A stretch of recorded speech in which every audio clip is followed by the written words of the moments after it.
If angle theta between two mirror is such that, कह रहा है कि अगर दो मिरर हैं अपने पास और उन दोनों मिरर के बीच का एंगल कितना है, थीटा है, ये एंगल थीटा है और ये दो मिरर हैं। तो कह रहा है कि अगर दो मिरर हैं इनके बीच का एंगल थीटा है और ये n is equal to 360 by ये थीटा है, ठीक है, 360 बाई थीटा इज ऑड।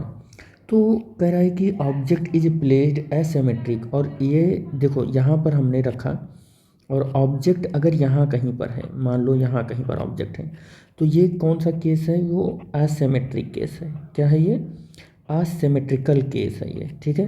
लेकिन ऑब्जेक्ट हमने इस बाइसेक्टर वाली लाइन पर ही बना दिया, यहाँ कहीं है, तो ये क्या है, सिमेट्रिक केस है। क्या है ये, सिमेट्रिक केस है, ठीक, ये सिमेट्रिक केस है। सिमेट्रिक केस में जो नंबर ऑफ इमेज होता है बेटा, नंबर ऑफ इमेज जो होता है वो n-1 होता है।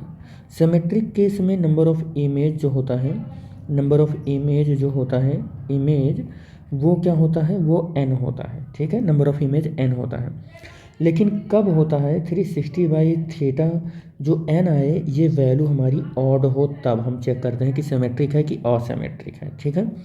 तो जब कभी भी हमारा दो प्लेन मिरर एक दूसरे से थीटा एंगल पर हो, तो हम ये देखते हैं कि 360 बाई थीटा ये इवन है कि ऑड है।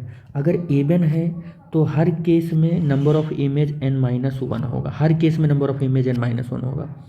और अगर 360 by theta is equal to n odd आया तो हम ये पता करेंगे कि सिमेट्रिक है कि असिमेट्रिक है। असिमेट्रिक है कि सिमेट्रिक है, असिमेट्रिक है तो नंबर ऑफ इमेज n और सिमेट्रिक है तो नंबर ऑफ इमेज n-1।